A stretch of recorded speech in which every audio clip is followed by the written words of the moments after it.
जी नमस्कार, कैसे हो भैया? बस बढ़िया।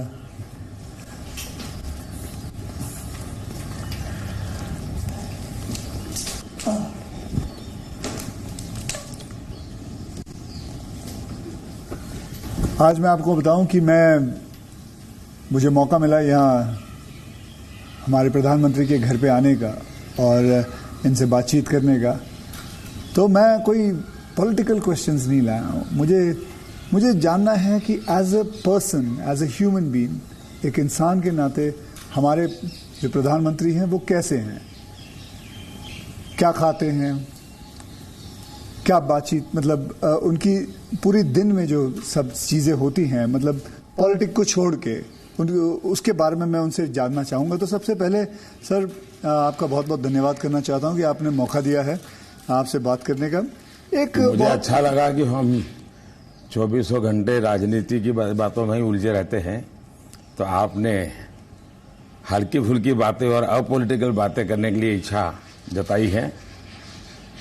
मैं नहीं जानता हूं दर्शकों को कितनी रुचि होगी, लेकिन जरूर मैं खुलकर के बातें बताना पसंद करूंगा। नहीं, बहुत लोग बहुत कुछ जानना चाहेंगे आपके बारे में, क्योंकि आपके पर्सनल मतलब जो लाइफ होती है, कि जैसे कि मैं आपको बताऊं, मेरा ड्राइवर है, उसकी बेटी, मैं उसको पूछ रहा था कि बेटे तो अगर नरेंद्र मोदी जी को, हमारे प्रधानमंत्री को कोई क्वेश्चन पूछना चाहेगी तो क्या पूछना चाहेगी?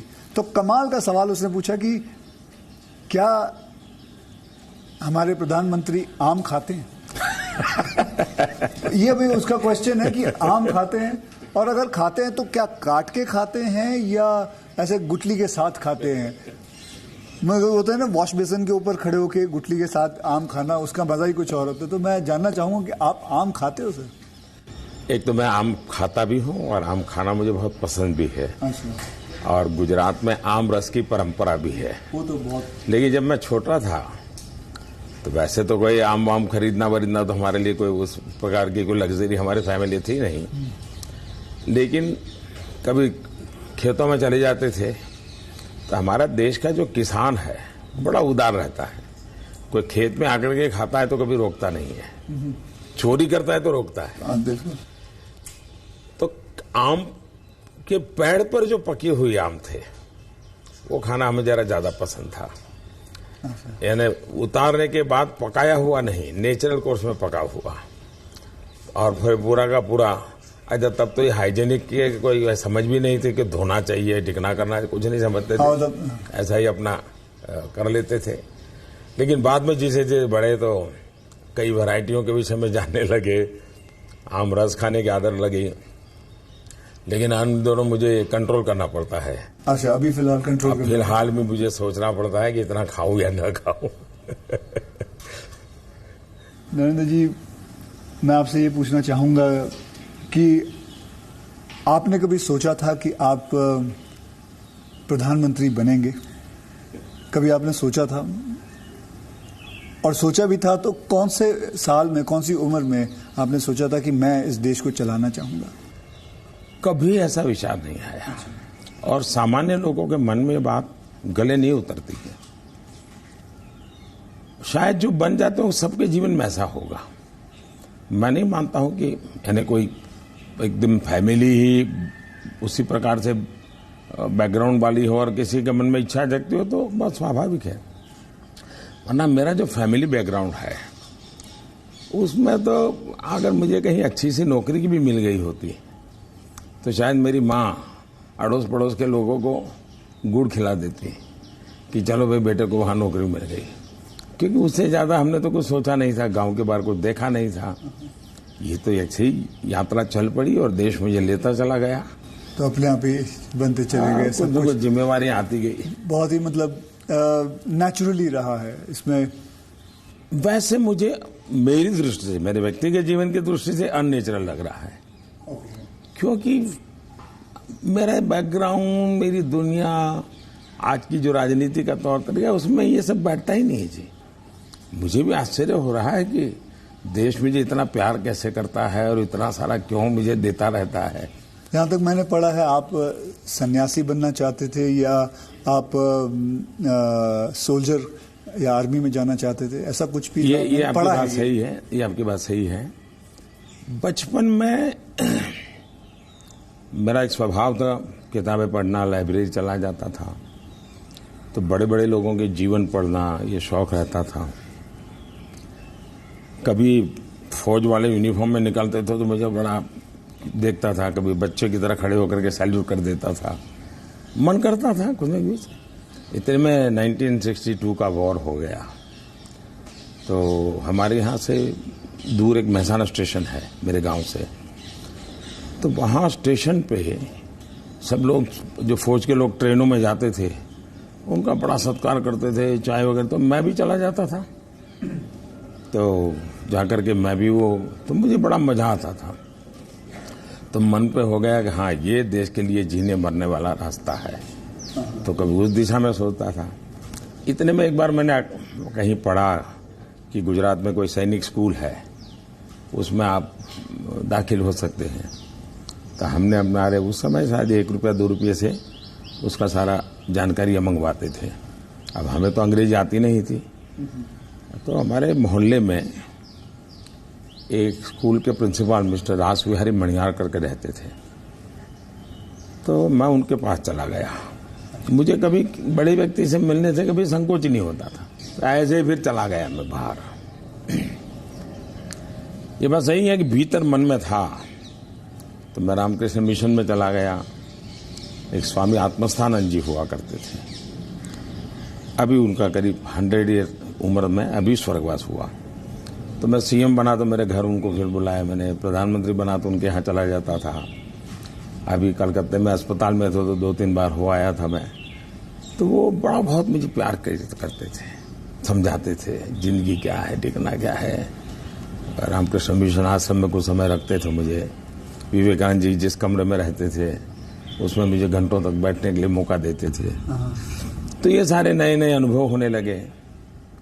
फिर हिमालय की दुनिया में चल पड़ा, बहुत कुछ भटका, बहुत कुछ घुमा, दुनिया देखी, और ये सब 18-20 साल 22 साल की उम्र में ही करता रहा मैं। लेकिन कुछ कंफ्यूजन भी था, कुछ इरादे भी थे, कोई गाइडेंस भी नहीं मिल रहा था, लेकिन मन में सवाल खुद पैदा करता था, जवाब खुद ढूंढता रहता था। ऐसे भटकता भटकता भटकता यहाँ पहुंच गया। तो आपकी लाइफ को मैं अभी आपकी बात में सुन रहा हूँ, तो मुझे लगता है अगर आप प्रधानमंत्री नहीं होते तो जिस हिसाब से आप बता रहे हो तो सन्यासी ज्यादा लगते थे, मतलब सन्यासी बन जाते थे अगर आप। वैसे मैं क्या बनता ये कहना अभी कठिन लग रहा है, क्योंकि जो सोचा नहीं वो बन गया। वो तो हमेशा होता है, मेरे साथ भी। मैं भी आपको अगर एक किस्सा सुनाऊंगा तो मेरे साथ भी ऐसा ही कुछ हुआ है। मैं क्या बनने वाला था, मैं एक मार्शल आर्ट का टीचर बनना चाहता था, कहाँ मैं फिल्मों में आ गया और फिल्मों में आते आते हीरो बन गया। मैं आपसे क्या, हमारे प्रधानमंत्री जी को मैं ये जानना चाहता हूँ, गुस्सा आता है? और मतलब क्योंकि देखिए सबको गुस्सा आता है, आई एम श्योर आपको भी गुस्सा आता है। अगर आता भी है तो उस गुस्से में आप क्या करते हो? वो गुस्सा निकालने के लिए किस पे निकालते हो और कैसे निकालते हो? मेरे लिए ये कभी कोई कहेगा कि मुझे गुस्सा नहीं आता है तो बहुत लोग को सरप्राइज होता है। आपको गुस्सा नहीं आता? मैं बताता हूँ। अच्छा। सरप्राइज होता है। इसलिए ये कहना कि राजी नाराजी गुस्सा ये मनुष्य के स्वभाव के हिस्से हैं, जिंदगी उसके बिना हो नहीं। हर प्रकार की चीजें हर के अंदर होती हैं, लेकिन जो मेरा 18-22 साल की जिंदगी का जो एक बड़ा तबका था, वहाँ जो मेरी ट्रेनिंग हुई उसमें ऐसी बातें थी जिन लोगों से सीखता था कि आपके जीवन में स्वभाव में ईश्वर ने सब दिया है। अब आपको तय करना है कि जो अच्छी चीज है उसको बल देते हुए कैसे बढ़ना। तो फिर ये चीजें हैं जो नेगेटिविटी लाती है वो रुकती है। मैं कह सकता हूं कि मैं इतने लंबे समय तक मुख्यमंत्री रहा, इतने समय तक प्रधानमंत्री रहा, लेकिन चपरासी से लेकर के प्रिंसिपल सेक्रेटरी तक मुझे कभी गुस्सा व्यक्त करने का अवसर नहीं आया, कभी नहीं आया। लेकिन मैं आपको बताऊं, बाहर जो आपकी छवि है वो एक बहुत ही स्ट्रिक्ट एडमिनिस्ट्रेटर के नाम पे? स्ट्रीक अलग चीज है। मैं स्ट्रीक हूं, डिसिप्लिन हूं, लेकिन मैं किसी को नीचा दिखा करके, अपमानित करके काम नहीं करता। मैं उसको प्रेरित करता हूं। कभी कोई चीज है तो मैं खुद हेल्पिंग हैंड के रूप में खड़ा हो जाता हूं। मान लीजिए कोई ड्रॉप लेकर के आया, तो एक तो तरीका होता है, भाई क्या ले आए हो। दूसरा होता है, वाह ऐसा करें ना, ये अपन करे तो कैसा रहेगा, आपको क्या लगता है ये करे तो कैसा होगा। तो क्या होता है, मेरी 10 मिनट पहले ही इन्वेस्ट हो जाती है, लेकिन वो मुझे समझ पाता है। तो अगली बार जब वो आता है तो मुझे मेरा समय ही नहीं जाता, वो मेरी कल्पना के अनुसार चीज लेकर के आ जाता है। तो एक प्रकार से मैं, कोई लेके आता है तो उसमें से सीखता भी हूं और सिखाता भी हूं, और मैं अपनी टीम बनाता चल जाता हूं। तो मेरे प्रेशर हैं, स्ट्रेस हैं, वो नीचे नीचे नीचे डिवाइड होते चले जाते हैं। तो मेरे पास कुछ बचता ही नहीं है। तो मतलब आपको इतना गुस्सा नहीं आता? मैं अंदर तो होता होगा, मैं व्यक्त तो करने से अपने आप को बहुत रोक लेते हो।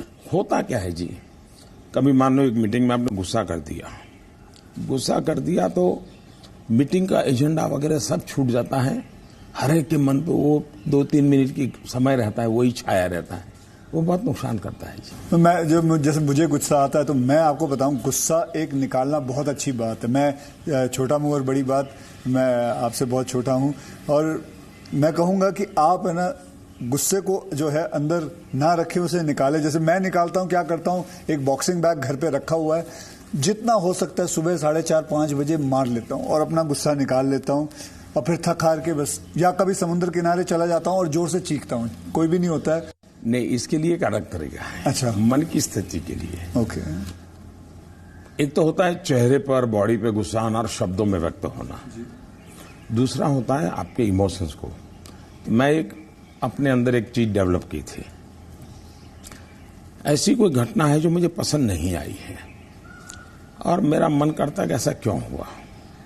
कभी होता था मेरे साथ ऐसा क्यों हुआ, कभी होता था मैंने ऐसा क्यों किया, मुझे ऐसा नहीं करना चाहिए था। और कभी ईगो बीच में आता है तो मैं व्यक्त भी नहीं करता हूं, भाई आई एम सॉरी, मेरे से ये गलती हो गई, मनुष्य है। तो मैं क्या करता था, अकेला कागज लेकर के बैठता था, उस सारी घटना का वर्णन लिखता था, कैसे हुआ, क्या हुआ और मैंने क्या किया, क्यों किया, खुद ही। और उसमें जस्टिफाई करने की कोशिश नहीं करता था। फिर उसको मैं फाड़ करके फेंक देता था, पढ़ता भी नहीं था दोबारा। फिर भी मेरा मन शांत नहीं होता था, पूरी कथा दोबारा लिखता था, 3 पेज, 4 पेज, 5 पेज, उसमें उस सारे घटनाक्रम को डाल के पूरे पेपर पे रख देता, फिर से एक बार जीवंत कर देता था। हाँ। इससे क्या होता था कि वो चीजें, मेरी जो इमोशंस है, उस कागज के अंदर आकर के फिर वो जल जाती थी। तो मैं एक प्रकार से फिर उस प्रक्रिया के दरमियान, जो पहले मुझे सच लगता था कि मैं सच हूं, 2-3 बार लिखते के बाद मुझे लगता है नहीं ये गलत है, मैं सच नहीं था, मैं ही गलत था। ये मैं आइडेंटिफाई कर लेता हूं उसमें से। तो मतलब ये आपका तरीका है? हाँ, ये लेकिन अब वो नहीं रहा, इतना समय नहीं है। अच्छा, यानी मैंने अपने आप को ट्रेन उस प्रकार से किया था। से इतना बड़ा आपका घर है, जैसे मैं अपने घर पे अपनी माँ के साथ रहता हूँ, आपका मन करता है सर आपकी माँ, आपके भाई, आपके सारे जितने भी रिश्तेदार हैं आपके साथ घर पे रहें? पहला है कि अगर मैं पीएम बनकर के घर से निकला होता तो स्वाभाविक रूप से मेरा मन रहता है कि भाई सब वही रहे। मैं एक जिंदगी की बहुत छोटी आयु में सब कुछ छोड़ चुका हूँ, बहुत छोटी आयु में। मन नहीं करता माँ, बहुत छोटी आयु में छोड़ दिया। ओके। छोड़ दिया, उसके कारण वो जिंदगी ऐसी थी जो टोटली डिटैच बन गई है। और इसलिए जिसको कहे लगाव, मोह, माया, क्योंकि मेरी वो जो जिंदगी में जो घर छोड़ करके निकल गया था, वो जो ट्रेनिंग हुई वो उस प्रकार की हुई। और उसके कारण एक अवस्था के बाद छोड़ना है तो मुश्किल जाता है। उस समय जब छोड़ा तब तकलीफ हुई होगी, लेकिन अब जिंदगी वो बन गई। लेकिन फिर भी कभी माँ को बुला लिया था मैंने, कुछ दिन उनके साथ बिताए थे मैंने, पर फिर भी जैसे मेरी माँ मुझे कहता है भाई तुम मेरे पीछे क्यों समय खराब करते हो, और मैं यहाँ क्या करूँगी तुम्हारे साथ रह के। मैं अपना चली जाती हूँ, मैं अपने पुराने गांव के जो लोग हैं कभी यहाँ मिलने आते तो बातें होती है, अपनी बातें होती, तुम्हारे साथ मैं क्या बात करूँ, तो स्वाभाविक है किसी का मन मेरे साथ नहीं लगेगा। तीसरा, मैं भी समय नहीं देता। जितने दिन माँ यहाँ रही मैं अपनी शेड्यूल में ही लगा रहता था, तो एक आध बार साथ में खाना खा लेता था, फिर मुझे भी कोई पेन होता था कि मैं रात को 12 बजे आता हूँ तो माँ को दुख हो रहा है कि क्या कर रहा है। मुझे अभी भी याद है, मैं आपसे जब पहली बार जब मैं मिला था तो मैं गुजरात में आपसे पहली बार मिला था जब आप वहाँ सीएम थे। तो उस वक्त एक या दो मतलब मैंने आपको एक दो चुटकुले सुनाए थे और आपने भी मुझे एक चुटकुला सुनाया था। तो मैं ये जानना चाहता हूँ कि आपका ह्यूमर अब प्रधानमंत्री बनने के बाद इंटैक्ट है? आप ह्यूमर मेरे परिवार में मेरी एक विशेषता, मैंने जैसे आपको बताया आपकी छवि बहुत स्ट्रिक्ट है। आपका मतलब मैंने आपके जो साथ में जो काम करते हैं कई लोगों से ऐसे बातचीत करते वक्त वो बातें यार बड़ा काम करवाते हैं, तो वो जो एक बहुत स्ट्रिक्ट एडमिनिस्ट्रेटर, एक स्ट्रिक्ट हेडमास्टर, ऐसा लगता है मतलब हाथ में छड़ी होगी उनके। तो अभी भी आपका ह्यूमर एक बात है, ये जो छवि बनाई गई वो सही नहीं है। अच्छा, वो अलग बात, सही नहीं है। और कोई ये कहता है कि मैं काम करवाता हूं, शायद वो सही रूप में एनालिसिस नहीं कर रहे हैं जी। वो ये कहे कि हाँ काम बहुत करना पड़ता है, उसमें सच्चाई है। ओके। लेकिन मैं किसी को दबाव नहीं करता हूं। लेकिन वो जब खुद मुझको देखते हैं, पहले जैसे ऑफिस से आमतौर पे प्रधानमंत्री 6-7 बजे निकल जाते थे, दोपहर में भी 1-2 घंटे वो ऑफिस में नहीं रहते थे। मैं सुबह से जाता हूँ, देर रात तक बैठता हूँ, तो वो भी देखते हैं कि भाई ये खुद मेहनत करते हैं। तो फिर उनको लगता है कि ये कोई हमसे मजदूरी नहीं करवाते, वो खुद बैठते हैं। तो कोई काम है तो मैं रात को 11 बजे फ़ोन करूँगा, अरे भाई उसका क्या हुआ, तो उनको लगता है कि ये अभी भी काम कर रहा है। तो एक प्रकार से एक टीम का स्पिरिट बन जाता है, एक वर्क कल्चर आप डेवलप करते हैं। मेरे आसपास वो एक वर्क कल्चर डेवलप होता है और वो मैं खुद काम करता रहता हूँ, उसके कारण होता है। स्ट्रिक्टनेस, डिसिप्लिन थोपने से नहीं आती है, क्योंकि मैंने ह्यूमन रिसोर्स डेवलपमेंट में ही अपनी जिंदगी खपाई है। आप लोगों को अच्छा झूठ बोल कर इम्प्रेस भी नहीं कर सकते हो लंबे अरसे तक। वो सब देखते हैं आपको कि या बात ऐसी करते हो, करते ऐसे हो, तो आप जैसे हैं वैसे रहो और उनसे काम करिए। हाँ, मैं काम के समय काम में रहता हूं, इसलिए इधर उधर की बातें समय खराब नहीं करता हूं मैं। दूसरा, मान लीजिए मैं मीटिंग कर रहा हूं और कोई मोबाइल फोन अपना समय बिगाड़ रहा है, तो मैं फिर उनकी तरफ अच्छा बताइए अभी मैं जो विचार कह रहा था क्या हुआ, तो उनका ध्यान नहीं था। तो उनको लगता था मोबाइल फोन में मैं ट्विटर देख रहा था। तो तब से मेरी मीटिंग में लोग समझ गए कि मोबाइल फोन नहीं जाना चाहिए। मैं किसी से भी मिलता हूँ, कोई भी व्यक्ति आएगा, मेरा कभी बीच में फोन नहीं आता है।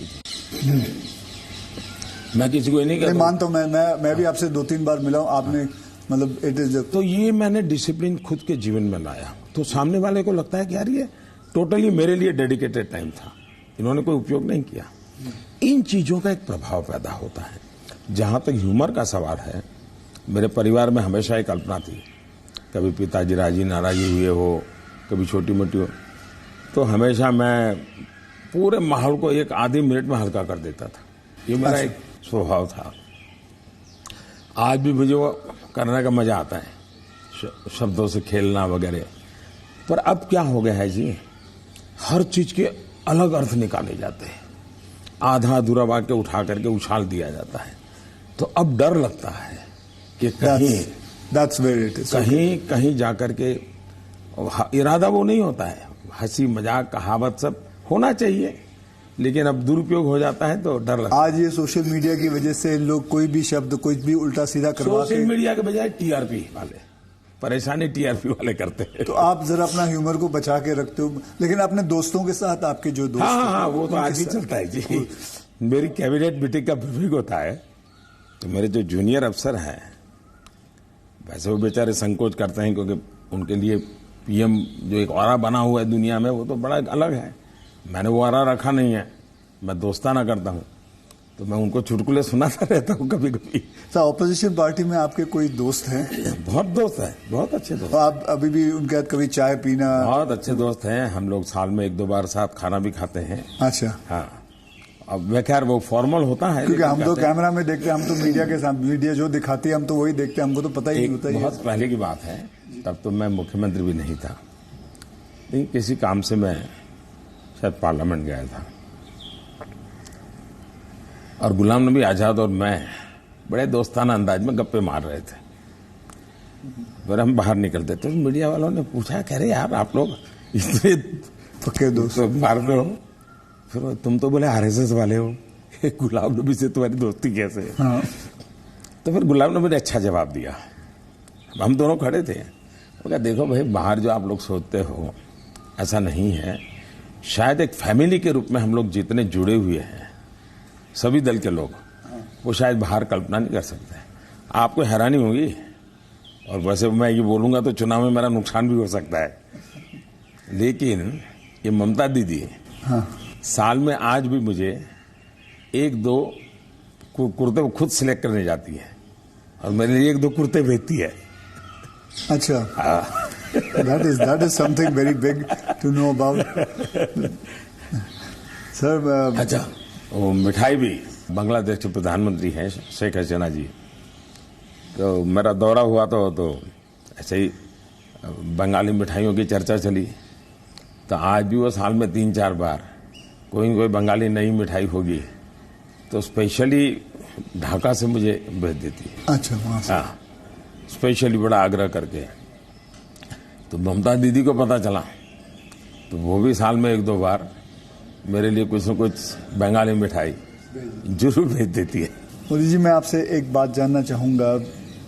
मैंने ये सुना है, जब मैं पिछली बारी आई थिंक पिछले साल मैंने ये सुना था कि जब आप गुजरात के सीएम से आप निकल के आप प्राइम मिनिस्टर जब बने थे, तो आपकी जो जमा पूंजी थी आपके बैंक में करीबन 21 लाख रुपए थे, और वो 21 लाख आपने अपने स्टाफ की बच्चियों के नाम पे एफडी या उनको बांट दिए थे। तो आज मैं जानना चाहूँगा, आप नहीं भी जवाब दे सकते हैं, आज आपका बैंक बैलेंस कितना है? एक तो ये आधी अधूरी बात है। अच्छा। आधी अधूरी इसलिए है कि जब मैं गुजरात से सीएम के रूप में निकला, वैसे मेरा कोई बैंक अकाउंट नहीं था। सीएम बनने के बाद एमएलए बना तो मेरा तनख्वाह आना शुरू हो गया। आपकी बैंक अकाउंट नहीं? उसके पहले नहीं था कुछ। अच्छा। हाँ, एक बचपन में निकाला था, तो वो भी एक बड़ी लंबी कथा है। मेरी स्कूल में, वहाँ मेरे गांव में एक देना बैंक का ब्रांच खुला, तो स्कूल के अंदर वो देना बैंक के लोग आए थे। उन्होंने सब बच्चों को एक गुल्लड़ देते, कुल्लड़ बोलते, गुल्लक दिया, और बच्चों को कहा भाई इसमें आपको पैसे डालना है और हर महीने बैंक में जमा कराना, आपके नाम से पैसा जमा होगा। तो हमने भी बैंक अकाउंट उसमें खुलवा दिया। अब हमारे गुल्लक में तो कुछ आया ही नहीं। अच्छा। आने वाला कुछ था ही नहीं, तो क्या आएगा? तो हम तो कभी पैसा जमा नहीं कराया। अब गांव छोड़ के चले गए हम, बैंक में हमारा अकाउंट बना रहा, तो उनको हर साल वो कैरी फॉरवर्ड करना पड़ता था, लिखा पट्टी करनी पड़ती थी। तो वो मुझे ढूंढते रहते थे कि देखा बैंक अकाउंट बंद करना है, इसको बुलाए कहाँ से।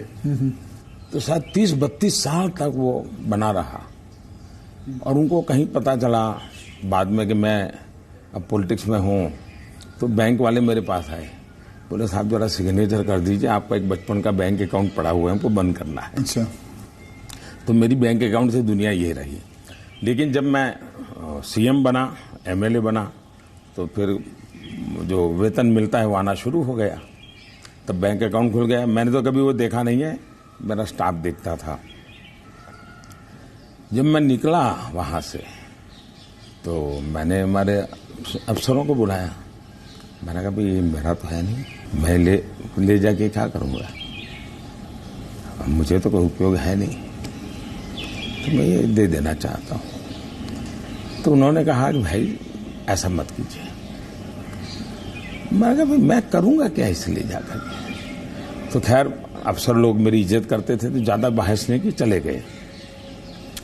शाम को एक सीनियर अफसर को लेकर के आए मिलने के लिए, फिर उन सब ने तीन लोग थे, ये समझाया, बोले देखो मोदी जी, ठीक है आपको जरूरत नहीं पड़े, लेकिन आपके ऊपर इतने कोर्ट केसेस चल रहे हैं गुजरात में, वकील भी इतने महंगे होंगे हैं, आपको कभी न कभी पैसों की जरूरत पड़ेगी, और पद पर तो कब रहोगे, कितना रहोगे आप, और बाद में बोले कोई नहीं देगा आपको, तो हमारी प्रार्थना है कि तो ऐसा मत कीजिए।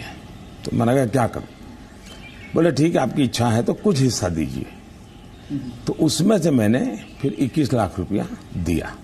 अच्छा, उसमें से? हाँ, ओके। मेरे अपने जेब से दे दिया, और मैंने कहा कि ये जो हमारा सेक्रेटरीट है उसमें जो ड्राइवर है, प्यून है, उनकी खास करके बच्चियां, उनको ये शिक्षा दीक्षा के लिए खर्च करना। अभी वो फाउंडेशन शायद बनाया हुआ है गुजरात सरकार ने, और उसमें से वो मदद कर भी रहे हैं। फिर वहाँ मुझे सरकार की तरफ से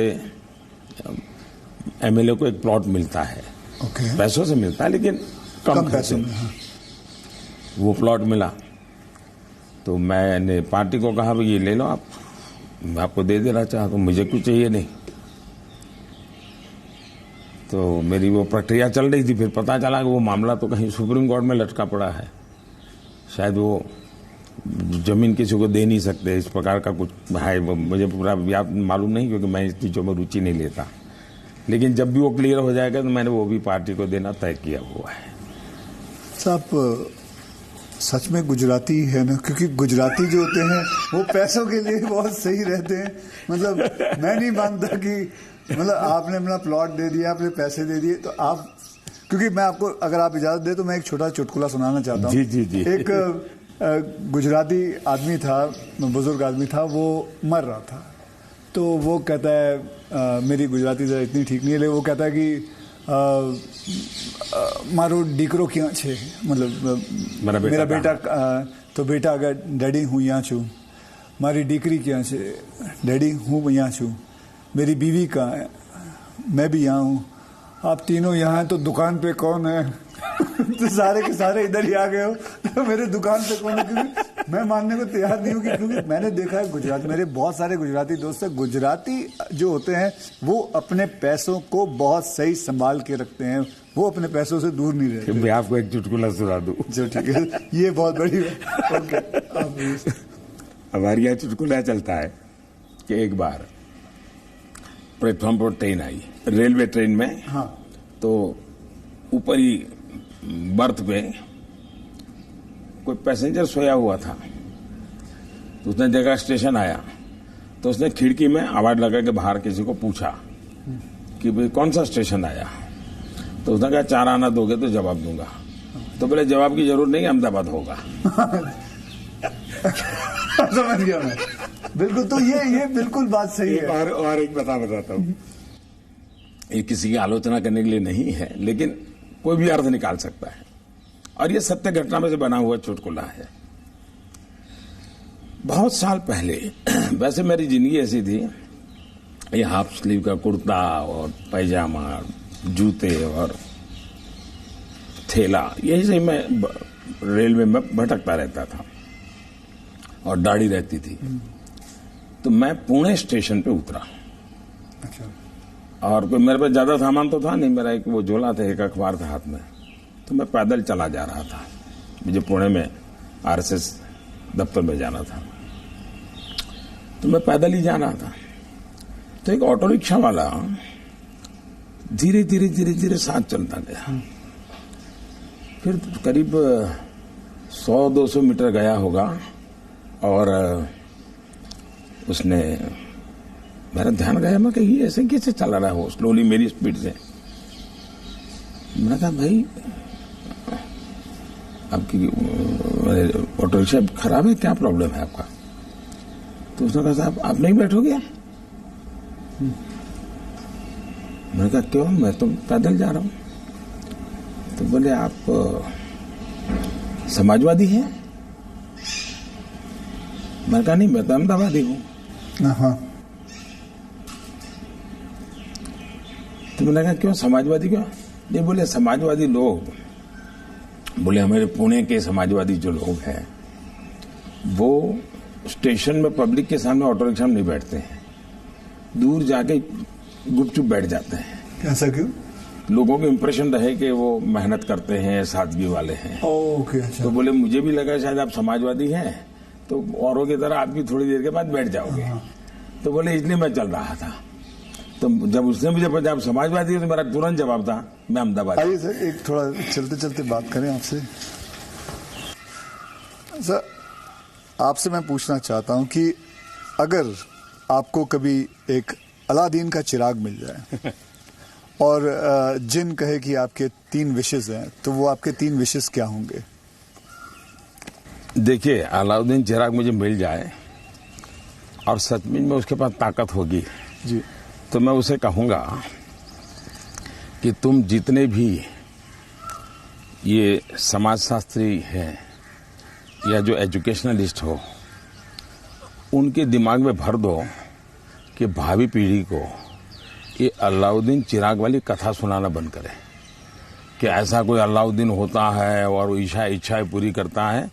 मैंने कहा उसको मेहनत करना सिखाओ। मैं कभी एक्सपेक्ट नहीं कर रहा था आप ये जवाब दोगे। मुझे लगा आप कोई 3 विशेस आप सोचोगे कि क्या है 3 विशेस, लेकिन ये एक बहुत ही सही तरीका है।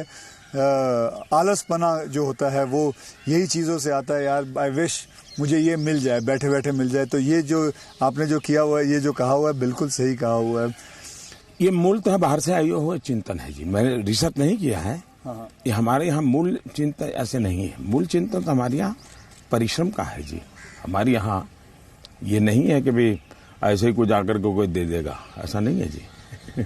एक ना एक दिन तो सभी को रिटायर होना होता है, आपको भी रिटायर होना पड़ेगा। तो आपने कभी पोस्ट रिटायरमेंट प्लान सोचा है कि आपने जब ये सब कुछ खत्म हो जाएगा, मतलब आप पॉलिटिक्स से संन्यास ले लेंगे, तो आपके आगे जाके आपने क्या करना है? एक बड़ा इंटरेस्टिंग चीज बताता हूँ जी। हम लोगों की एक मीटिंग थी इनर सर्कल की। अटल जी थे, आडवाणी जी थे, राजमाता सिंधिया जी थी जी, सिकंदर बख्त साहब थे, प्रमोद महाजन भी थे, और उसमें सबसे छोटी आयु का मैं रहता था। तो बातें चली, उसमें से ऐसे ही अभी मीटिंग शुरू होना बाकी था, ऐसे गप्पे चल पड़े कि भाई रिटायरमेंट के बाद क्या करेंगे। तो सबने कुछ न कुछ अपना बताया।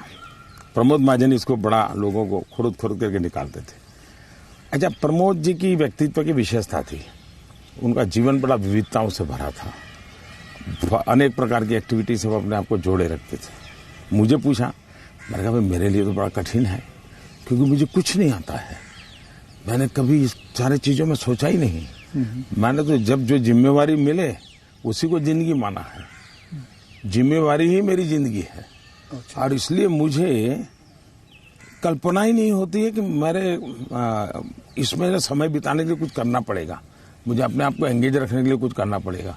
और इसलिए मैं कभी नहीं मेरे मन में विचार आया और न ही मैं सोचता हूँ। और मुझे पक्का लगता है शरीर का कण कण और जीवन का पल पल किसी न किसी मिशन में ही खपाऊंगा। ये आपने सोचा हो? ये शायद सोचना नहीं है जी, मेरे पास इसके सिवाय कुछ मुझे पर कौशल्य ही नहीं है। मैं जिस हिसाब से आप बताते हो कि मुझे लगता है आप जिंदगी में, मतलब जब सीएम से यहाँ जब पीएम बने थे, तो मैं ये जानना चाहूंगा कि सबसे वैल्यूएबल चीज आप क्या लेके आए थे यहाँ इस घर के अंदर सबसे वैल्यूएबल चीज आपकी क्या रही थी? अगर मैं, वैसे ये पूरी बातचीत आपने पहले ही मुझे कहा कि मैं तो कोई राजनीति की चर्चा करना नहीं चाहता हूँ, लेकिन कुछ मात्रा में मैं ये कह सकता हूँ कि प्रधानमंत्री बनते समय शायद और प्रधानमंत्रियों को ये बेनिफिट नहीं मिला है जो मुझे मिला है। वो ये है कि मैं लंबे अरसे तक मुख्यमंत्री रह के आया हूँ और मैं गुजरात का लॉन्गेस्ट सर्विंग चीफ मिनिस्टर था। चीफ मिनिस्टर होने के नाते आपको बारीकियों से जुड़ना पड़ता है, बारीकियों से काम करना पड़ता है। आपको इश्यू आपके सामने सीधे आते हैं, सॉल्यूशन आपको सीधा करना पड़ता है। ये तजुर्बा शायद मेरे पहले के किसी प्रधानमंत्री को इतना सद्भाग्य नहीं मिला। देवगौड़ा साहब मुख्यमंत्री रहे थे, लेकिन बहुत अल्पकाल के लिए।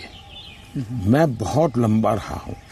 मैं समझता हूं कि इसने मुझे देश की सेवा करने के लिए बहुत बड़ी संबल दिया, बहुत बड़ी ताकत दी है। ये मैं अपना एक मान सकता हूं कि वहां से मैं लेकर के आया, ये जो देश के काम आ रहा है। आप जैसे मैं जानता हूं, जैसे मैं आपके एक स्टाफ मेंबर से भी बात कर रहा था, आप 3 या 4 साढ़े 3 घंटे ही सोते हो। मतलब 7 घंटे तो सोना एक अमूमन एक शरीर को चाहिए। आप 3.5 घंटे ही सोते हो। ये बात आपकी सही है। मेरे जितने मेरे साथी हैं, मेरे जानने वाले लोग हैं, या हमारे जो अब सरकार में आया हूं तो डॉक्टर भी रहते हैं, उन सबका मेरे से एक ही आग्रह रहता है कि मेरी नींद में बढ़ाऊं। राष्ट्रपति ओबामा जब मुझे मिले तो वो भी सबसे पहले मेरे से इसी के में उलझ गए। बोले मोदी जी क्यों ऐसा करते हैं? बोले हम दोनों अच्छे दोस्त हैं जी, तू तारी करके बुलाते हैं एक दूसरे को। तो तू ऐसा क्यों करता है जी? तुझे आज पता नहीं है, ये तेरा नशा है काम का, तुम करते रहोगे, लेकिन तुम अपना नुकसान कर रहे हो। और वो जब भी मिलते हैं कि तुम मेरी बात मानते हो कि नहीं मानते हो, नींद बढ़ाई कि नहीं बढ़ाई। अब पता नहीं, मेरा एक बॉडी साइकिल ऐसा हो गया है। मतलब आपको नींद आती नहीं है 3.5-4 घंटे के बाद? नहीं, नींद जो है मेरी इतने कम समय में पूरी हो जाती है। स्ट्रेस की वजह से तो आप उठ नहीं जाते हो कि अब मुझे काम? नहीं, मैं इतना नॉर्मली देखा है आपने कि कोई भी व्यक्ति उठता है तो हाथ पैर इधर उधर करता है, आंखें ऐसे ऐसे करता है। मेरा कुछ नहीं, आंख खुलती है, फ्रिक्शन ऑफ सेकंड मेरा पैर जमीन पे होता है, मैं उठ जाता हूँ ऐसे। उठता हूँ, बिस्तर पे उठता हूँ ऐसा नहीं, बिस्तर से भी बाहर होता हूँ मैं। अब ये हो सकता है वो मेरी जो 18-22 साल के कालखंड में जिस जिंदगी को मैं जी रहा था उसमें से शायद ये डेवलप हुआ है। अब वो मेरे शरीर का वो हिस्सा बन गया है।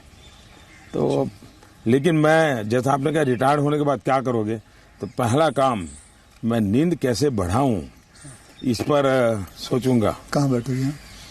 आज आपके सारे कागज पड़े हैं शायद। तो आपको कभी, मैं ये जानना चाहूंगा, वैसे कई लोग जानना चाहेंगे कि नरेंद्र मोदी जी को जब जुकाम लगता है तो वो क्या लेते?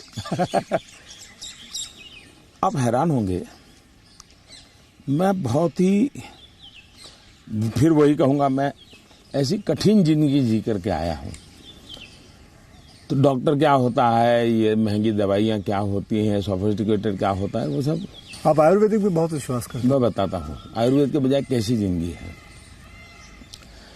अब आप जब पहाड़ चढ़ते हैं तो पैर तो दर्द करते ही हैं, कितनी आदि हो, लेकिन ऊंचाइयों पर जाते हो तो अब जो अकेला इंसान है वो क्या करेगा?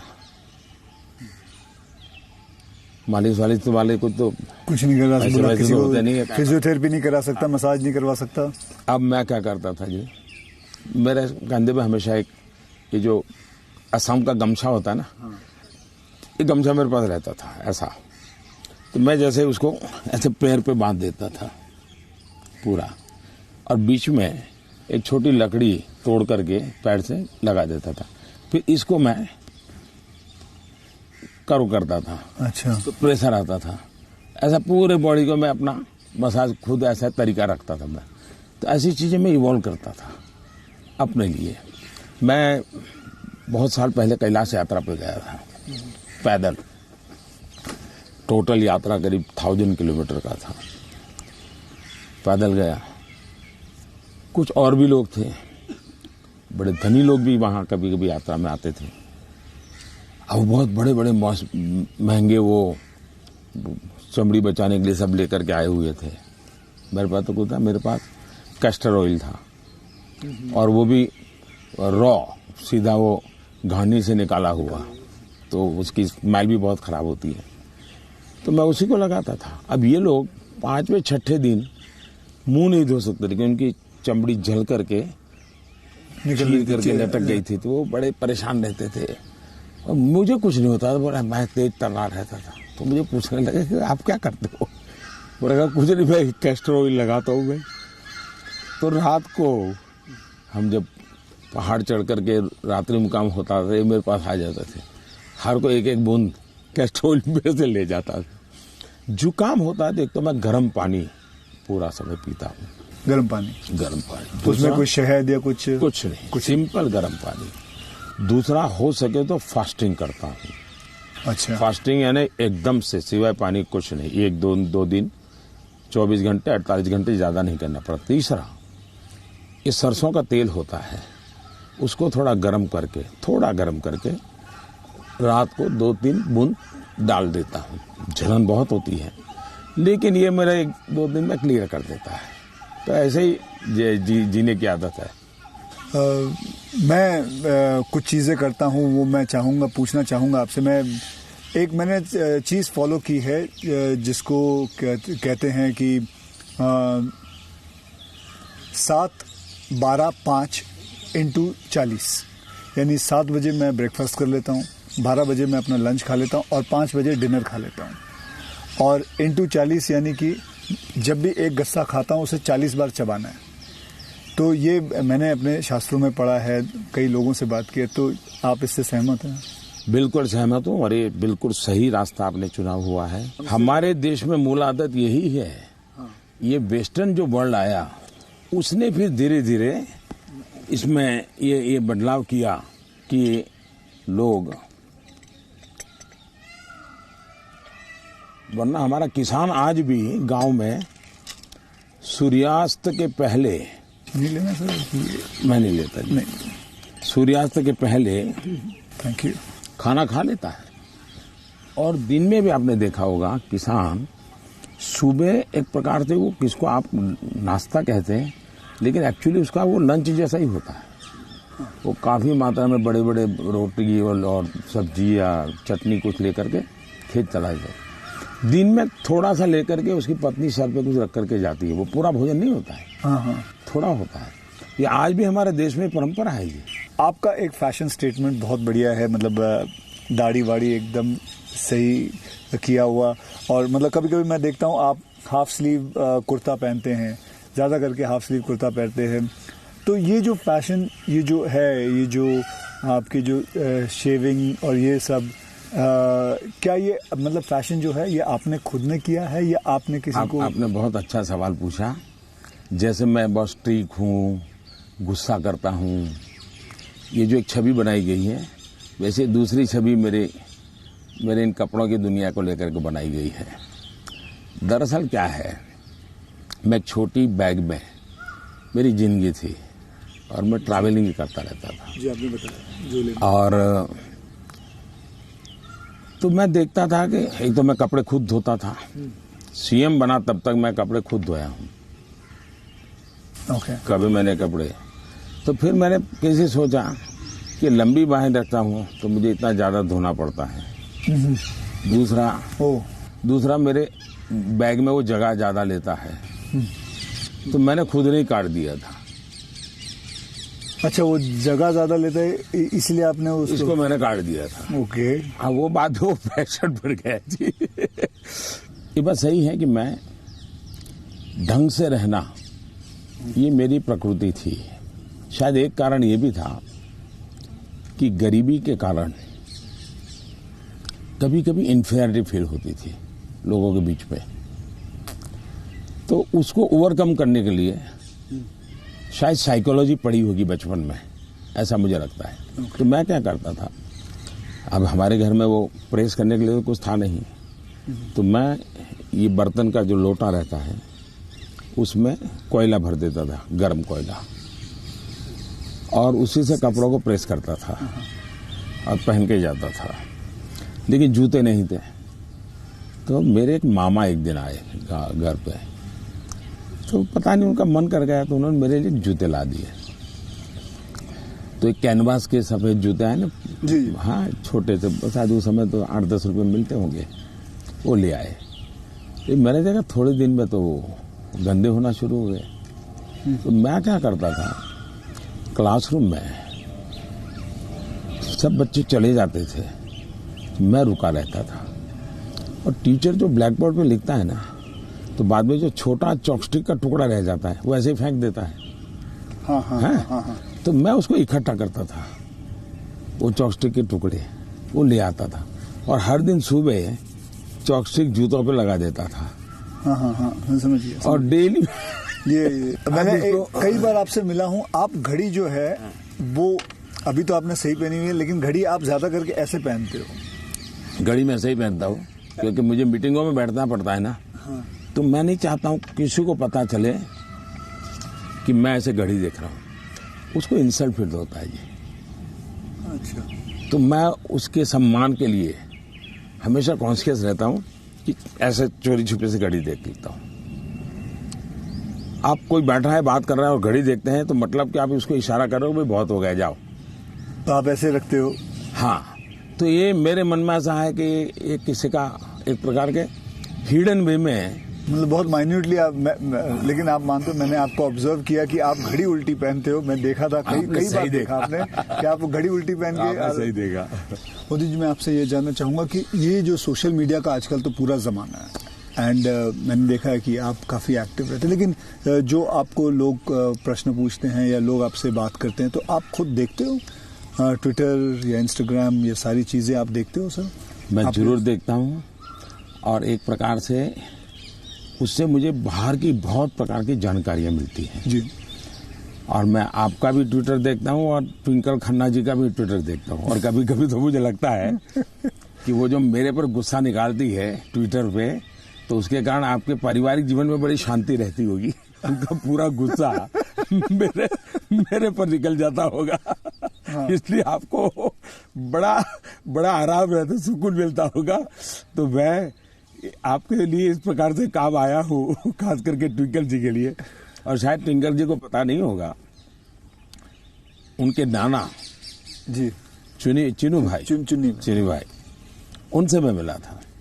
अच्छा, ये तो बहुत पहले। और कारण क्या था, ये बड़ा इंटरेस्टिंग है जी। गुजरात में एक बहुत बड़ा अकाल पड़ा था, तो हम लोग कुछ न कुछ सामाजिक काम करते थे। उसमें हम लोगों को ये बटर मिल्क के केंद्र चलाते थे, छाछ पीने के लिए गर्मी में लोगों को। हाँ। बटर मिल्क, तो वो मूल सुरेंद्रनगर जिले में हम बहुत बड़ी मात्रा में करते थे। तो उस एक कार्यक्रम में मुंबई में एक सज्जन थे, मिठाई के बहुत बड़े व्यापारी थे, नाम तो मैं भूल गया, वो उनको लाए थे और उन्होंने डोनेशन भी दिया था। और हमने ऐसे छाछ केंद्र चालू किए थे बटर मिल्क के, बहुत बड़ी मात्रा में। जैसे पानी की परब रहती है वैसे छाछ की परब रहती थी और हर गरीब व्यक्ति वो। तो उस समय मैं उस सेवा के काम में लगा था और उस समय इनके नाना जी वहाँ आए थे, तो उस समय मेरी उनसे मुलाकात हुई थी। तब मुलाकात, काफी बातें हुई थी उनके साथ, तो मेरा उस प्रकार से उनसे परिचय रहा है। तो आप मतलब खुद भी पढ़ते हो और लोगों को? बिल्कुल, मैं पढ़ता भी हूँ और मजा लेता हूँ। आपको वैसे मैं जब आप अपने ऊपर कोई मीम्स बने हुए देखते हो, जो सोशल मीडिया पे मीम्स आते हैं, तो वो मीम देख के आपको हंसी आती है? वैसे आपने कहा गुस्सा तो आता नहीं ज्यादा करके, लेकिन वो जो मीम्स आप देखते हो तो आपको कैसा लगता है? जैसे देखो, मैं कुछ 4-5 मीम लेके आया हूँ, ये देखिए। ये लिखा है, this T seller can give nation unity, equality, safety, prosperity.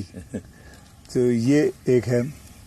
इसमें लिखा हुआ है, चटनी के बिना ढोकला है बेकार, अब की बार मोदी सरकार। ये देखिए, मेरे ही सारे फ्रेटर्निटी के लोग आए थे, आपसे मिले तो सबके चेहरे पे यहाँ लगा दिया जय श्री राम। ये आपने देखा कभी? ये मैंने नहीं देखा, ये आज देख रहा हूँ। अच्छा, ये नहीं देखा आपने? तो ये रोहित शेट्टी जो है, ये एक्शन डायरेक्टर हैं, मीट्स नरेंद्र मोदी जी, और अगले दिन आपको उनका इतना असर पड़ा, सीधा मोटरसाइकिल लिया आपने, निकल पड़े। तो ये मीम देख के आपको कैसा लगता है? मैं एंजॉय करता हूँ। मैं उसमें मोदी को कम देखता हूँ, क्रिएटिविटी को ज्यादा देखता हूँ।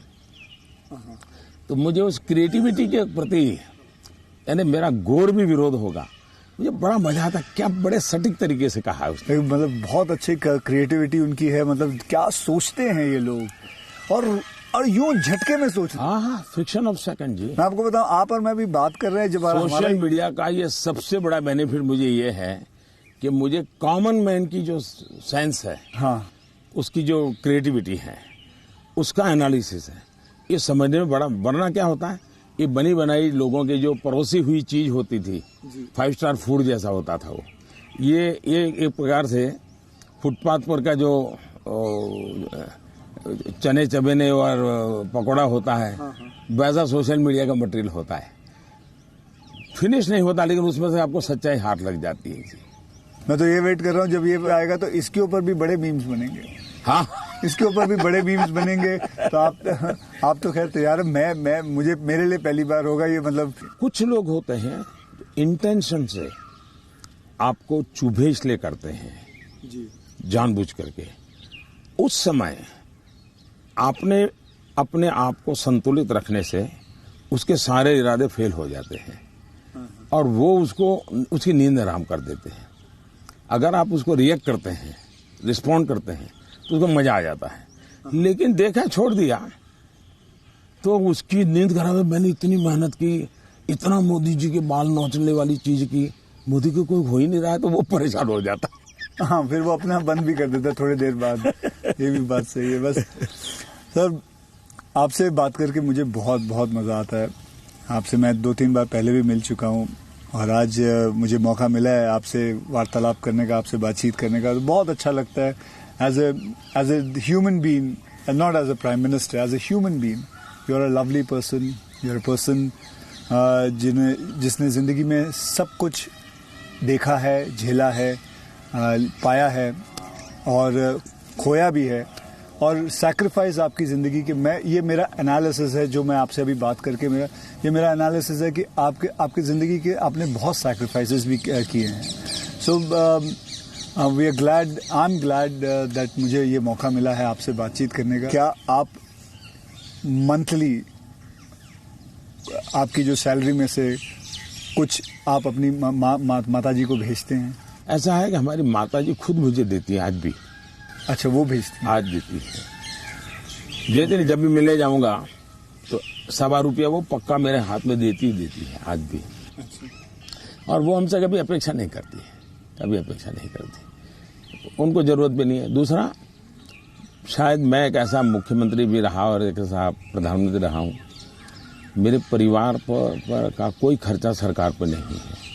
वरना बाकियों को परिवार का मेडिकल हेल्प मिलता है सब, मेरे परिवार कुछ लेता नहीं है, कुछ नहीं लेता है। मैंने, हाँ, ये बात है बिल्कुल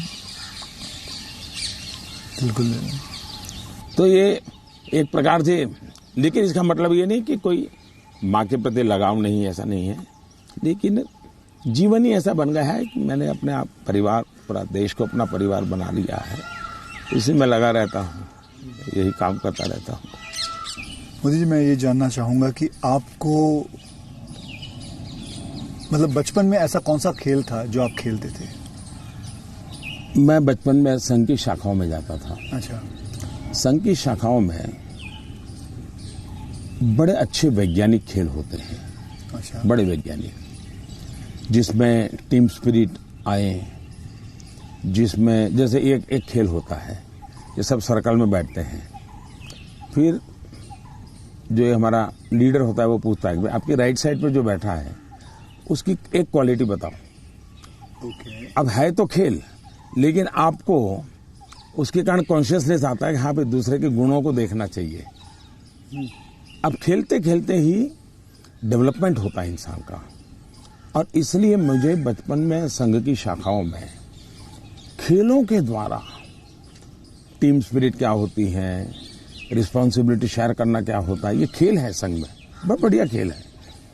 वो परंपरागत खेल है, कोई संघ वालों ने ढूंढे ऐसा मैं नहीं कह रहा हूँ, ये बहुत बहुत काम आते हैं। दूसरा, मैं योगा से ज्यादा जुड़ गया, फिजिकल एक्टिविटी के रूप में कहे तो। लेकिन मैं इंडिविजुअल खेल के बजाय ग्रुप वाले खेल को हमेशा पसंद करता रहा, क्योंकि वो एक प्रकार से आपके व्यक्तित्व को अलग से डेवलप करते हैं। जो इंडिविजुअल खेल होता है वो आपको एक अलग प्रकार का डेवलपमेंट करता है। वो गलत करता है ऐसा मैं नहीं कह रहा हूँ, लेकिन अलग प्रकार का करता है। टीम के अंदर खेलने से अलग प्रकार का होता है, आपको एडजस्ट करना पड़ता है, आपको साथ चलना पड़ता है, आपको किसी की लीडरशिप करनी होती है, आपको सबऑर्डिनेट को संभालना होता है। तो जिंदगी जीने के लिए ग्रुप वाले गेम्स खेलने चाहिए। ओके। इंडिविजुअल कितना ही हम बड़े चल जाए, लेकिन ग्रुप वाले खेल जरूर खेलना चाहिए, ये मेरा मत रहता है। मुझे, आपने कभी गुल्ली डंडा खेला है? बिल्कुल खेलता था गुल्ली डंडा खेलता? हाँ हमारे यहाँ गांव में खेलते थे, फिर कच्चे खेल रहे। हाँ, लेकिन ज्यादातर मैं तैरने के लिए चला जाता था, मुझे पानी पसंद था। अच्छा। तो तैरने के लिए चला जाता था। दो कारण थे, एक तो मेरे परिवार के सारे कपड़े मैं धोता था, परिवार के सभी सदस्यों के। अच्छा। तो तालाब में ही पानी था, तो हम तालाब में चले जाते थे, तो उसके कारण स्वाभाविक मेरा स्विमिंग सीख गया, तो मैं बहुत घंटों तक स्विमिंग कर लेता था। हाँ। तो मेरे शरीर के जो अगर मूलभूत कहें कि डेवलपमेंट, बॉडी डेवलपमेंट जिसको कहें, वो शायद स्विमिंग से हुआ है। वो गांव वाला स्विमिंग जो जी समझिए, अपने गांव में तालाबों में, नहर हो गई, तालाब हो गया वहाँ। हाँ, उसी में। मुझे अभी याद है आपका, मैंने एक यूनाइटेड नेशन में एक पहली जो स्पीच देखी थी आपकी, आई थिंक 2014 में दी थी। मैं प्रधानमंत्री बना और सितंबर में गया था। सितंबर में गए थे। तो आपने जब आपने इतने सारे स्पीचेस दिए हैं हिंदुस्तान में, तो वो आपका पहला स्पीच था जो वर्ल्ड वाइड पूरी दुनिया। तो वर यू नर्वस? क्या मेरे प्रधानमंत्री नरेंद्र मोदी जी नर्वस थे उस दिन? मेरा प्रॉब्लम ओवर कॉन्फिडेंस का है। अच्छा, उल्टा था? उल्टा था। और हुआ क्या कि मैंने मन में सोचा था कि ये मेरा फ्रेमवर्क रहेगा बोलने का। जब जहाज में यहाँ से जा रहा था, हमारे अफसरों ने मुझे ब्रीफिंग भी किया था। जब मैं अमेरिका पहुंचा तो हमारी फॉरेन मिनिस्टर सुषमा जी, उनकी मीटिंगें ज़्यादा होती थी, तो उनको पहले जाना पड़ता है, तो पहले गई हुई थी। तो पहुंचने के बाद ही मेरा कोई दूसरे दिन कार्यक्रम था, तो मेरा नेचर है, मैं होटल से उतरता हूं तो पहले मीटिंग ही कर लेता हूं। तो ब्रीफिंग के लिए सब बैठे थे, तो सुषमा जी ने पूछा कि साहब आपका भाषण वगैरह, मैंने कहा कर लेंगे, क्या है। तो वो अड़ गई। उन्होंने बड़ा आग्रह नहीं कि बोले साहब ऐसा नहीं चल सकता। अच्छा, अफसर लोग बोल नहीं पाते थे मुझसे, किसी ने मुझे कहा भी नहीं था। बोले यहाँ एक्सटेम्पो भाषण नहीं करना चाहिए, बोले लिखित स्पीच होना चाहिए। कभी मैं तो न किसी को लिखने के लिए कहा है, न मैंने लिखा है, मैं तो हर जगह वैसे ही करता हूँ। खैर काफी दिन हमारी आधा घंटा तक बहस होती रही, लेकिन उन्होंने बिल्कुल पकड़ के रखा, नहीं साहब इसमें आपकी नहीं चलेगी, आपको मानना पड़ेगा। तो मैंने कहा क्या करेंगे ये? तो मैंने कहा मैं अपना बता देता हूँ मुझे क्या बोलना है। तो मैंने वहीं पर उस दिन मैंने कहा इसके आधार पर आप बना दीजिए। फिर वो स्पीच तैयार हुई। अब मुझे स्पीच प्रॉब्लम नहीं था, पढ़ना ही प्रॉब्लम था। मतलब पढ़ना यानी पढ़ कर के बोलना, वो मैंने कभी आपको देखा मुझे नहीं। बहुत दिक्कत होती है जी, बहुत दिक्कत होती है। मेरा थॉट प्रोसेस इतना तेज चलता है। तो मेरा वो पहला भाषण जो है, हाँ, वो पढ़ करके मैं किया हुआ हूँ, यानी एक्चुअली पढ़ रहा हूँ मैं। आपने देखा होगा मेरे हाथ में कागज है। तो ये अच्छा, सबसे पहले मुझे नेपाल प्रधानमंत्री बनने के बाद तो वहां भी मैं एक्सटेम्पो बोल दिया था, और वो भाषण आज भी मशहूर है जी। आज भी मशहूर है भाषण, नेपाल में पहला भाषण था। तो एक्सटेम्पो वाला भाषण आपका हमेशा, मैंने कभी वैसे देखा नहीं आपको। तो मेरे लिए फिर वो ये इस प्रकार की जो मीटिंगें होती हैं उसमें ये बहुत आवश्यक हो गया। बाद में मुझे भी ध्यान में आया कि भाई ये देश का मसला होता है, कोई इधर उधर शब्द न चला जाए। तो फिर खैर मुझे उस डिसिप्लिन को फॉलो करना चाहिए। लेकिन मेरे पहले भाषण का मेरा अनुभव ये है। फिल्में देखते हैं? अभी नहीं देख पाता हूँ। लास्ट फिल्म कौन सी देखी? लेकिन मेरे गांव में एक थिएटर था जी, और मेरा एक दोस्त था दशरथ करके, उसके पिताजी थिएटर के बाद सिंह चना बेचते थे। अच्छा। और हम गांव वाले उनको लक्ष्मण भाई थिएटर वाला बोलते थे। वो बेचते थे तो चना से, तो उनसे हमारा परिचय था। तो हम वहां जाके बैठते थे, और अगर थिएटर में दर्शक कम है और जगह बची है तो फिर वो थिएटर के बाहर ही बैठते थे। तो मालिक को कह देते कि जरा इन बच्चों को बिठा दो ना। तो फिर वो मुफ्त में हमको थिएटर में जाने का मौका मिल जाता था। वो लक्ष्मण भाई जो सिंह चना बेचते थे उनके कारण। तो मैं और हमारा वो दोस्त है दशरथ, तो हम दोनों जाके बैठ के मूवी देखते थे। तो बचपन में मूवी देखने का यही एक हमारा तरीका था। बाद में तो जिंदगी ऐसी बन गई तो कोई मौका नहीं मिलता। लेकिन शायद एक अमिताभ बच्चन जी आए थे जब मैं सीएम था। अच्छा। तो उनका बड़ा आग्रह था एक पा फिल्म शायद। जी बिल्कुल। तो देखने के लिए उनके साथ में चला गया था। एक बार अनुपम जी खैर आए थे, उन्होंने टेररिज्म को लेकर के एक फिल्म बनाई थी। सीएम था मैं। टेररिज्म को लेकर के एक फिल्म बनाई थी, वेडनेसडे शायद। हाँ, वेडनेसडे। हाँ, तो वो मैं उनके साथ देखने चला गया था। तो ऐसा कुछ हुआ है, लेकिन वो भी ज्यादा। लेकिन अब पीएम बन के बिल्कुल नहीं, अब तो आपके वक्त भी नहीं मिलता, बिल्कुल नहीं कर पाया। अब आपने बिल्कुल नहीं कर पाया। मैंने एक फिल्म बनाई थी, आपको मैंने हल्का सा कुछ बताया भी था पहले कि टॉयलेट एक प्रेम कथा पे फिल्म बनाई थी। और मैं खुद देख नहीं पाया, लेकिन मैंने लोगों को बहुत कहा कि देखो भाई सामाजिक जीवन पर कैसे फिल्में चल सकती है और बन सकती हैं। हाँ, वो कमर्शियल हिसाब से मैंने पूरे बनाए थे, बल्कि गाने वाने वगैरह ये माँ पिता सब कुछ उसमें रखा हुआ था। और नहीं, मैसेजिंग, सोशल मैसेजिंग था, वो अच्छा था। हाँ, तो लेकिन खैर वो तो मैंने रियल लाइफ में किया था, लेकिन आपने रियल लाइफ में करीबन 9 करोड़ से भी ज्यादा टॉयलेट्स बनाए हैं। तो ये तो मतलब ऐसा कैसा हो गया जैसे कि आपने जैसे ही आप प्राइम मिनिस्टर बने तो सबसे पहले आपने स्वच्छता के ऊपर बात की, टॉयलेट्स के ऊपर बात की। तो आपको वो डर नहीं लगा कि आप पहली बार मतलब आप प्राइम मिनिस्टर बन रहे हैं और सबसे पहला मतलब द फर्स्ट फ्यू मुद्दा इसी पे रखा हुआ है, स्वच्छता पे रखा हुआ है। स्वच्छता आपके लिए बहुत मायने रखती है। मैं मेरे जीवन में मैंने गांधी जी वगैरह जो पढ़ा है, और कुल मिला के मैं देखता हूँ कि हमारे देश में बीमारी, गरीबी, इन सब की चीज़ों के साथ हेल्थ बड़ा सबसे बड़ा विषय है। लेकिन प्रिवेंटिव हेल्थ के लिए 2 चीज़ें मैं देखता हूँ, एक स्वच्छता और एक फिटनेस। आप अपने शरीर को फिट रखिए, बनाइए, तो बाकी आर्थिक रूप से बोझ बनता नहीं है जिंदगी, उस प्रकार से जिए।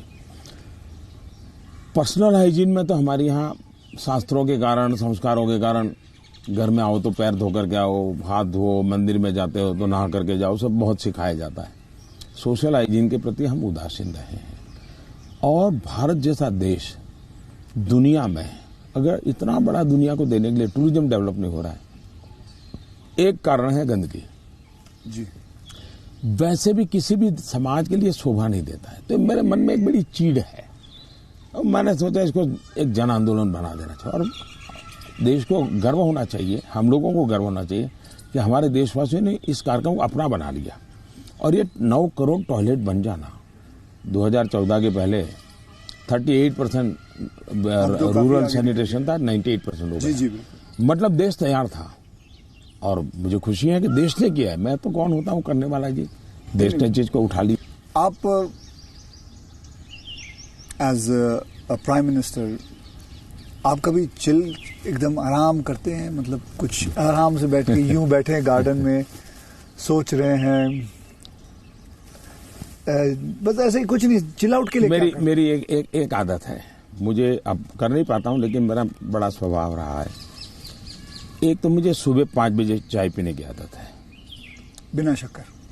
चीनी में लेता नहीं। हाँ, चीनी लेता नहीं हूँ। अच्छा, नहीं लेता। मुझे कोई प्रॉब्लम नहीं है, लेकिन आदत नहीं लेता हूँ। दूसरा, मुझे शाम को 6 बजे, दिन में किसी के साथ कटसी के लिए बैठ गया, थोड़ा ले लिया 2 घूंट, तो अलग बात है, चाय की आदत नहीं है। लेकिन शाम को 6 बजे मुझे चाय की आदत है, ऐसा लगता है मेरी बॉडी रिक्वायर कर रही है। लेकिन वो मुझे तब मजा आता है, मैं छत के नीचे नहीं हूँ, सीधा आसमान से मेरा संपर्क होना चाहिए, खुले में बैठा हूँ, अकेला बैठा हूँ, और वहां आराम से चाय पीता हूँ। ये मुझे बहुत पसंद आता है। और वो जगह कौन सी है? यहाँ भी मैं कर लेता हूँ, और मेरे ऑफिस के उसमें भी कर लेता हूँ। अच्छा। लेकिन जो साउथ ब्लॉक का ऑफिस है वहाँ संभव नहीं है। वहाँ तो एकदम से वो बंद कमरा है। लेकिन ये मेरी पसंद की जगह काम है। दूसरा, एक चीज मैंने बहुत की थी, और जो जैसा आपने कहा रिटायरमेंट के बाद क्या करोगे, तो उस काम को ज्यादा करूंगा। पहले मैं रेगुलर करता था, मैं कभी दिवाली नहीं मनाता था जी। अच्छा। नहीं, मैं दिवाली में 4-5 दिन कहीं चला जाता था, और 5 दिन के लिए मेरी जो रिक्वायरमेंट रहती थी, पानी वगैरह, वो साथ ले लेता था, और वो भी मैं उठा के ले जाकर उतना ही।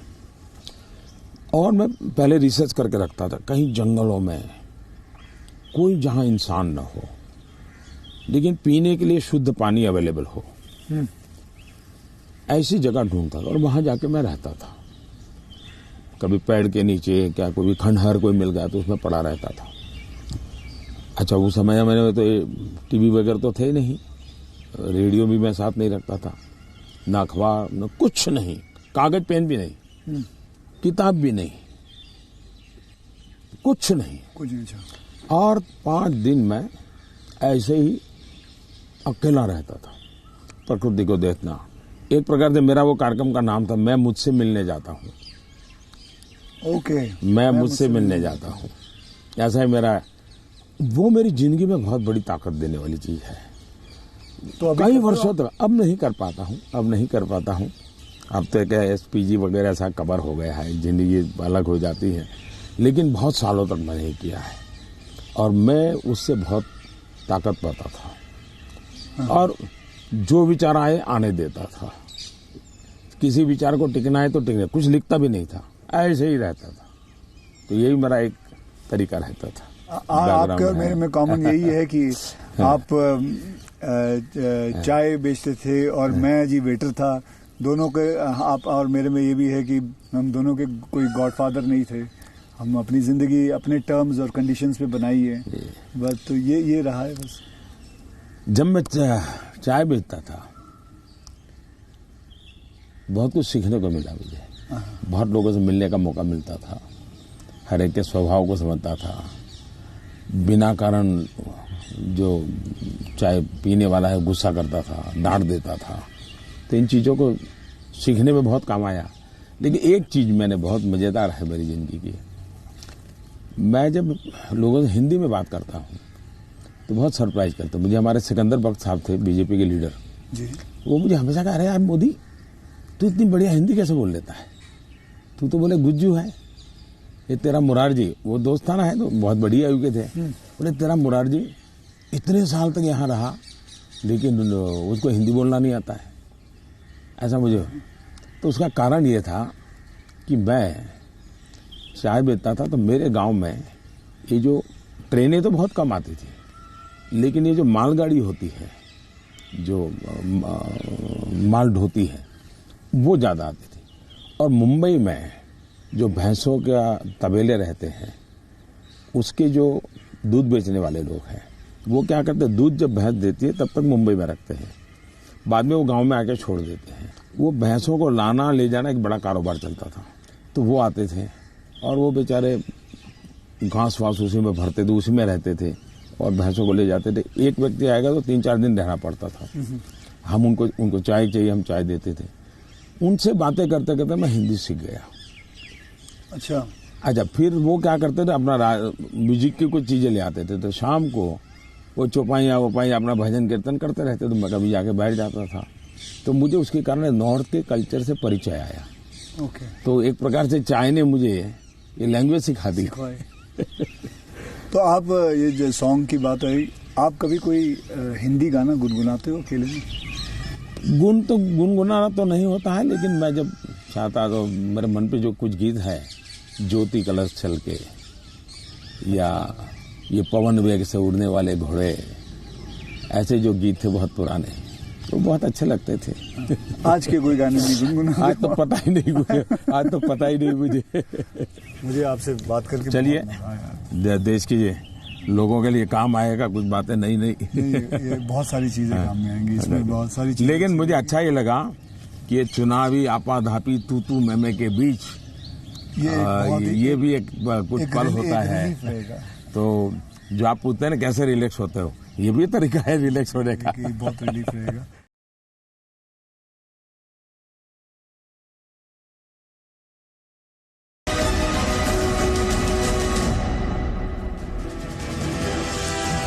तो प्रधानमंत्री को सुना आपने पूरा इंटरव्यू, जिसपे हर एक पहलू पर बात की प्रधानमंत्री ने। और सबसे महत्वपूर्ण बात जो उन्होंने कही कि मैं मुझसे मिलने जाता हूं।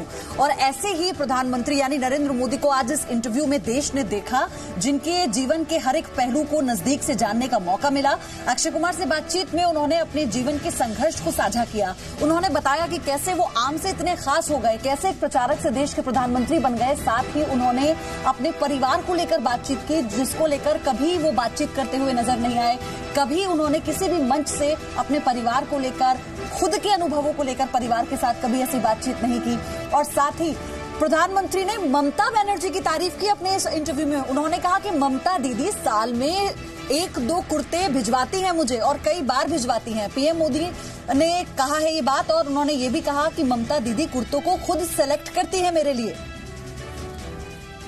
ऑपोजिशन पार्टी में आपके कोई दोस्त हैं? बहुत दोस्त है, बहुत अच्छे दोस्त। आप अभी भी उनके साथ कभी चाय पीना? बहुत अच्छे दोस्त हैं, हम लोग साल में 1-2 बार साथ खाना भी खाते हैं। अच्छा। हाँ, अब वे खैर वो फॉर्मल होता है क्योंकि हम तो कैमरा में देखते हैं, हम तो मीडिया के साथ मीडिया जो दिखाती है हम तो वही देखते हैं, हमको तो पता ही नहीं होता। बहुत पहले की बात है, तब तो मैं मुख्यमंत्री भी नहीं था, लेकिन किसी काम से मैं शायद पार्लियामेंट गया था और गुलाम नबी आजाद और मैं बड़े दोस्ताना अंदाज में गप्पे मार रहे थे।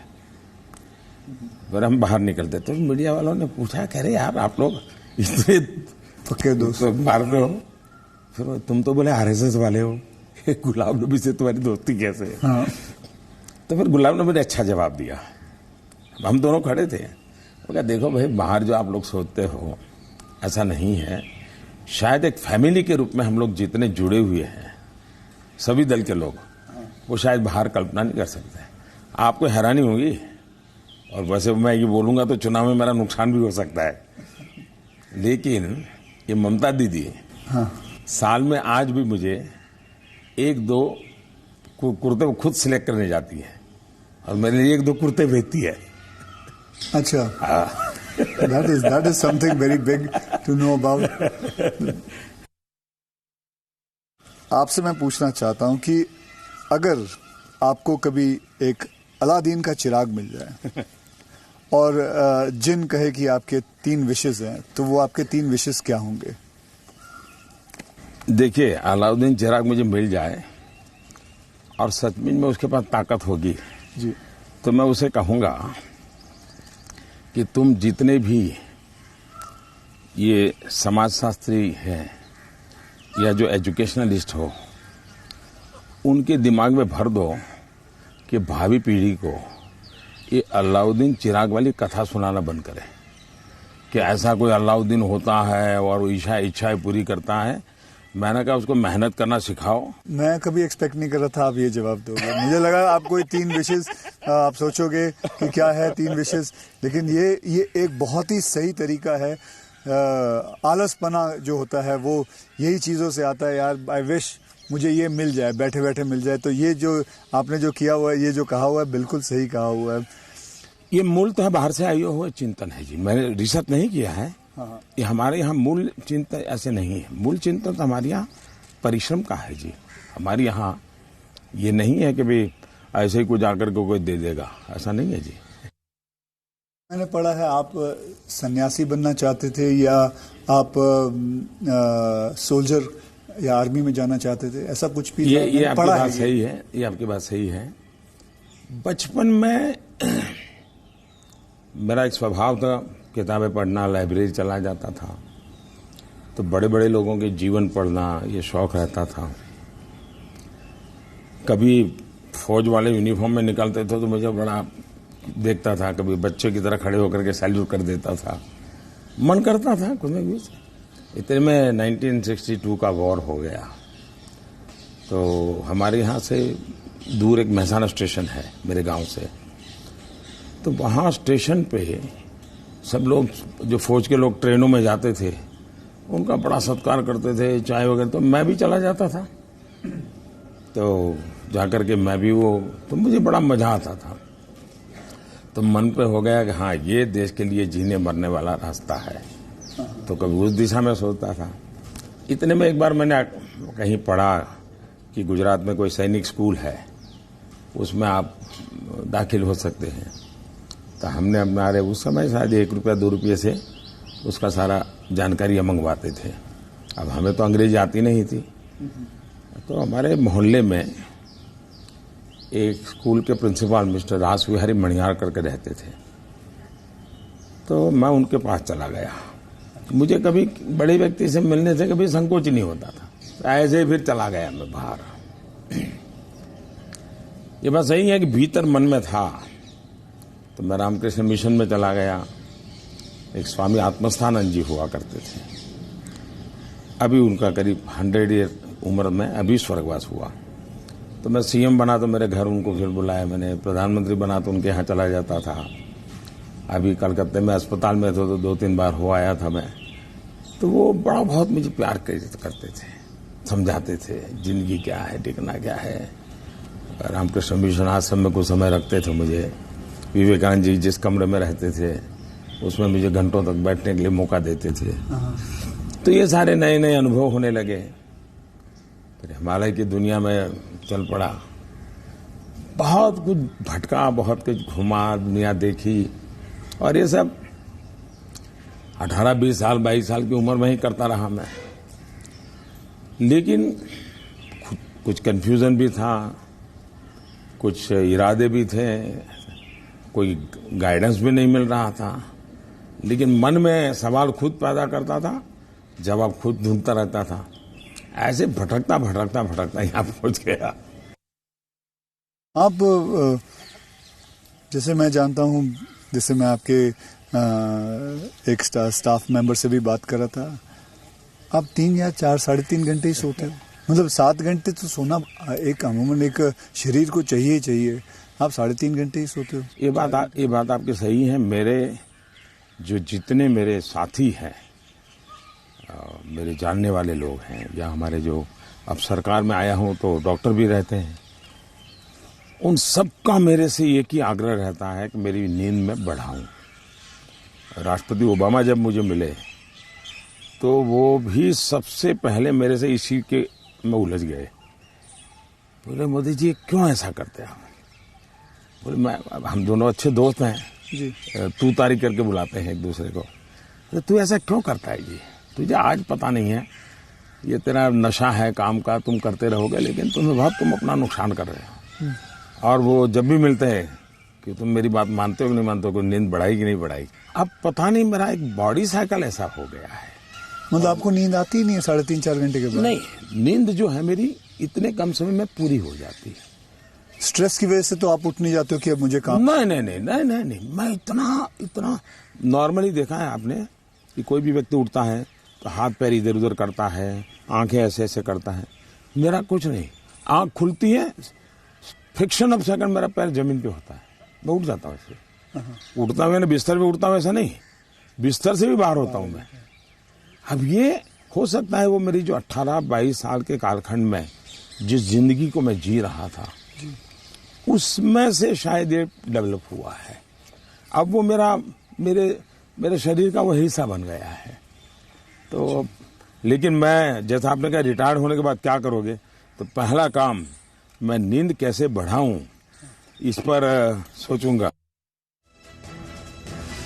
तो प्रधानमंत्री ने अपने जीवन की वो बातें साझा की हैं जो इससे पहले आपने कभी नहीं सुनी होंगी। एक छोटा सा ब्रेक ले रहे हैं, लेकिन ब्रेक के बाद भी आपको ये बताएंगे कि आखिर प्रधानमंत्री नरेंद्र मोदी उल्टी घड़ी क्यों पहनते हैं। तो आप बने रहिए हमारे साथ।